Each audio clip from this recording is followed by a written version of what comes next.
Hello and welcome back to a brand new season of Skypothesis. We are two brothers who believe Skyrim to be an endlessly replayable game. We created this channel to share our ideas and character builds that have helped us reach a deeper roleplay experience. This season has been in the oven for a long time, and we appreciate your patience while we worked on it. For the next 5 weeks, we will be posting one episode every Friday and can't wait for you to experience these builds alongside us. We take inspiration from a variety of sources in the world of fantasy entertainment to create our unique builds. Until The Elder Scrolls VI is finally released, we will keep returning to the frozen north of Skyrim for our RPG fix. This week we are excited to share our next character, the Whiteskull Captain. This ruthless killer is part werewolf, part pirate captain, and 100% a blast to play. We introduced the Whiteskull Pirates when we showcased their official warlock in Season 3, and can't wait to remind you all why we love these werewolf pirates so much. So without further ado, let's jump right into the backstory. Though they primarily roamed the seas between High Rock and Stros M'Kai, the Whiteskull Pirates' reputation was known far and wide among sailors and other pirates. It was common knowledge that you do not double-cross the Whiteskulls. They were recognizable immediately by their matching tattoos. Each member bore the mark of a white skull on their face and made no effort to conceal their identity as werewolves. Both Hammerfell and High Rock had high bounties on their heads, but only the most foolish and desperate tried to hunt them down. None who tried ever returned. In spite of their animalistic appearances, they were not mindless killers who raided without cause. They were efficient with their efforts and extremely organized. Each member of the Whiteskulls filled a role, and loot was split evenly. Each member knew the pecking order, and divisions were dealt with immediately and harshly by the captain. The captain himself was a force to be reckoned with. Whatever tales of the Whiteskull's ferocity swept through the port towns of the Iliac Bay paled in comparison to the tales of the captain. Said to be chosen by Hircine himself, the captain carried with him the mantle of a king. He was proud, regal, and cunning. If you crossed him, you would be met with a blade in your chest or werewolf jaws in your heart. He was thought to be unkillable in battle, a force of nature, more animal than orc. Eventually, though, the legends and tales faded. With the Whiteskull Warlock making an incredible breakthrough in transmutation, it became more profitable for the Whiteskulls to abandon raiding and become hustlers of illegal goods. The fear they once put in the hearts of sailors and raiders was forgotten with time, and bounty hunters began eyeing the potential reward money as worth the risk. The captain and his crew became passive and hedonistic. One day, when the captain was resting in his quarters, their ship was cornered, and a combined force of mercenaries from Hammerfell and High Rock tried to force a surrender. The ships approached and prepared to board. The Whiteskulls were significantly outnumbered and knew this was their final stand. In werewolf form, they collectively lunged onto enemy ships and made their last stand, tearing through the sailors, taking hundreds down with them. The captain fought with ferocity but had lost his edge during the recent years of prosperity and laziness. He was overwhelmed by mercenaries who tossed him overboard, thinking him dead. He awoke on the shores of High Rock, bruised, battered, and beaten. For the first time, he had been bested in combat. Defeated and ashamed, knowing in his heart he was the only surviving member of the Whiteskulls, he heads out into the wilderness to earn back his pride. We roleplay the Whiteskull Captain as a powerful character who has fallen from grace, so to speak. Though once feared and treated as an immortal pirate king, he now must start completely fresh to reclaim his honor and his right to rule. This hunger for his own pride drives his roleplay, and he will seek out opportunities to prove himself a capable warrior, swindler, and leader. The Thieves Guild is a perfect fit for him, as he is able to earn the respect of the guild the old-fashioned way by putting in the work on the ground and saving the faction from ruin. Eventually, he earns the right to become their master. Through his cunning and skilled thievery, he takes important steps in becoming his former self. The Dark Brotherhood is also a great fit for the Whiteskull Captain, as he is used to dealing in blood for coin. Though he watches the Skyrim chapter of the Brotherhood crumble before him, he sees that this is due to poor leadership from Astrid. He knows that he can do better, and takes pride in building up the chapter again in Dawnstar. It is important to start the Companions questline as soon as possible to gain access to your werewolf form. We roleplay that the Whiteskulls are already werewolves, so this questline takes a bit of a roleplay leap when you join the Circle and gain their beast blood. You can choose to roleplay this moment as simply stronger beast blood that unites you with the companions, or that you are regaining the blessing of Hircine after your embarrassing defeat on the Whiteskull's main ship. Either way works great for the playthrough. We'll leave this choice up to you. Eventually, the Whiteskull Captain discovers that he is Dragonborn. He views this as a sign to redeem himself from his humiliating defeat and is blessed to become the most powerful captain who ever lived. Because we roleplay this moment as a critical point of redemption in the playthrough, we chose not to start the main quest until you have at least completed one other side quest, be it Thieves Guild, Dark Brotherhood, or Companions. As he progresses through the main quest, he learns all he can about the Thu'um and how to integrate it into his combat style. Eventually he will travel to Solstheim and put an end to the fool who called him a false Dragonborn. There he discovers the legend of an ancient pirate king who lies buried with a mountain of treasure. In the book Deathbrand, he reads the words, "All these years I have looked for one who is worthy to take my place or strong enough to take it from me. Not one of you even comes close, and so none of you shall have it." He extended his hand. "In Dagon's name I place a curse upon my armor and my swords, this ship and all it carries. Until the day when one of you can best me in combat, you shall not have a single coin." The legend of Haknir Deathbrand consumes the Whiteskull Captain. This is his ultimate challenge, the ultimate goal. It indeed was time for a new king of ghosts to arrive, a king of pirates.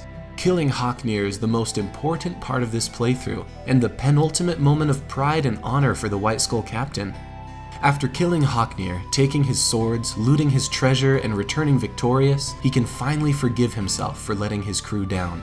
He has become the most fearsome pirate in history, and now legends would speak of his name. Everything after this moment in the roleplay is a cherry on top. Defeating Miraak, Harkon, and Alduin is all possible because the captain has regained his pride and honor. Legends would speak of the captain of the Whiteskulls who slew the vampire lord Harkon, the pirate king who murdered the first Dragonborn, the legend who killed the World Eater himself. His fallen crewmates would now look down on him no longer with shame, but with pride. Alright, now let's discuss creating the character. The Whiteskull Captain's ensemble is composed of the Stormcloak officer's helmet, gauntlets, and boots, and the Guildmaster's armor. This comes together to form the official uniform of the Whiteskulls, as we imagine they appeared in their heyday. The leather pouches and straps fit perfectly with both thieves and pirates, and combined with the Stormcloak officer's gear, provides a brutal werewolf pirate aesthetic that we absolutely adore. We roleplay the helmet to be not a bear's head, but a wolf pelt. A full set of Stormcloak officer's gear can be looted from the Thalmor agent at the top of Forelhast at any point in the game, assuming you sided with Ralof and Helgen. Because the Guildmaster's armor takes some time to obtain, we recommend powering through Delvin and Vex's Radiant quests as quickly as possible to become Guildmaster. Until then, the base Thieves Guild armor looks great and fits the aesthetic. For auxiliary gear, would recommend looking for extra health and magic resistance on your rings and amulets. Check vendors for the best available at your skill level. The money made from the Thieves Guild and Dark Brotherhood can be put to good use, ensuring he has the best enchantments money can buy. The Whiteskull Captain will wield the legendary pirate captain's scimitars, Soulrender and Bloodscythe. When wielded together, these incredibly cool scimitars absorb enemies' health, magicka, and have a chance to lower the enemy's armor rating. Until you are a high enough level to obtain these scimitars during the quest Deathbrand, use normal scimitars, obtainable during the quest In My Time of Need. Windshear is also available at the end of the Dark Brotherhood questline. The Whiteskull Captain will also carry an enhanced steel crossbow, a weapon befitting a pirate. Though the enhanced dwarven crossbow is functionally superior, we chose the steel model because we personally think it looks better alongside the steel scimitars, and looks are very important to us. Plus, archery takes a backseat to one-handed most of the time. Head up to Fort Dawnguard as soon as possible to pick one up. You can smith yourself bolts quite easily and should never run out. When you come across the right ingredients, you can make exploding bolts as well, but we aren't prioritizing those for normal combat situations. Regardless of alchemical skill or training, each Whiteskull pirate is taught how to make Ghostblood, a potion of invisibility. Even without any alchemy perks, combining vampire dust and Nirnroot can create a potion of invisibility that lasts for 17 seconds. You'll want to stock up on as much ghost blood as you can and use it when you must move unseen.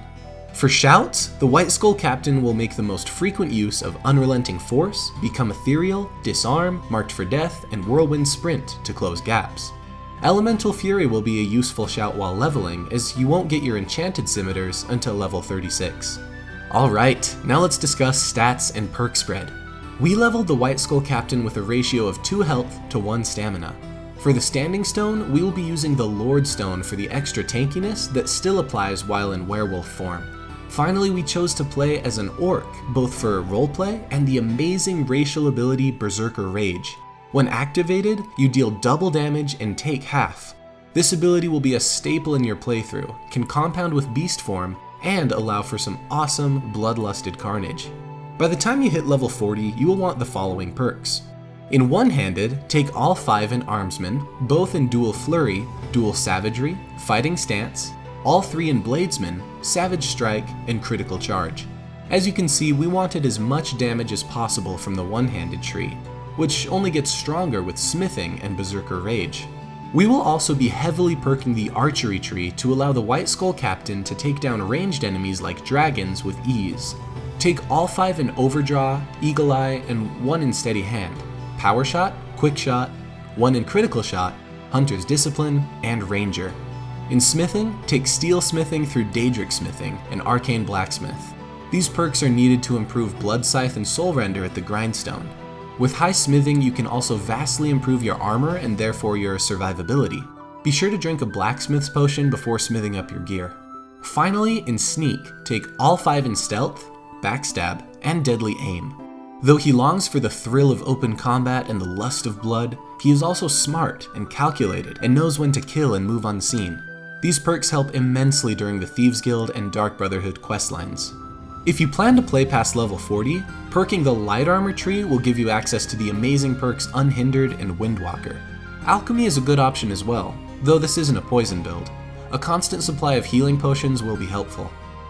And now it's time to move on to our favorite part of every build, the special moves. First off, we have Whiteskull Rage, which is performed by activating Berserker Rage, immediately followed by Beast Form. You are now a werewolf that takes half damage and deals double damage to enemies. Compounded with the added tankiness from the Lord Stone, and you become one powerful werewolf. Next, we have Ambush, done by breaking your silence with Unrelenting Force, Nightingale Subterfuge, and following that up with Exploding Bolts. Like a crash of thunder, you will emerge from the shadows, blasting your opponents against a wall, where they become sitting ducks to your ranged explosives. In their confusion, they will not know friend from foe, making them easier targets. The Whiteskull Captain learned this move while working on a Dark Brotherhood contract with an Argonian vagabond with a certain talent for explosives. Next is Shade of the White Skulls, which is the combination of Frostmoon Howl and Totem of Brotherhood. This is a skill known only to the strongest members of the White Skulls, and will allow you to summon 2 of your former pack members from Hircine's hunting grounds. Frostmoon Howl is the passive ability granted by the Ring of the Moon, which makes your howls last 25% longer. This will allow you to keep your former pack with you just a little bit longer. Finally, we have King of Ghosts, the Whiteskull Captain's signature move. In this move, the Whiteskull Captain takes on the aspect of Haknir Deathbrand himself. First, change into the Deathbrand armor, which immediately increases your stamina by 60, ups your dual wielding damage by 40%, and adds 100 points to your armor rating. Next, activate the Greater Power North Wind, Berserker Rage, and shout Become Ethereal. The result is an icy explosion around the Ghost Pirate King of Legend himself. You will be an invulnerable ghost until you break Become Ethereal, letting your enemies be worn down by the icy storm. Finally, your Berserker Rage and Deathbrand armor-fueled power attacks will take care of even the strongest enemy with ease. When it is all over, return to your normal armor. For this character, we like to save the Deathbrand armor set for this special occasion. And with those special moves completed, we are ready to wrap up the Whiteskull Captain. We absolutely love dual-wield characters, and we found that the Whiteskull Captain provided the perfect amount of both savagery and subterfuge. We're super happy to share another member of the sinister Whiteskull Pirates with all of you today, and we can't wait for you to see our upcoming builds. As always, thank you for supporting us by watching our videos. If you like what we do, please like and subscribe to keep the magic of Skyrim alive. We'll see you next time right here on Skypothesis.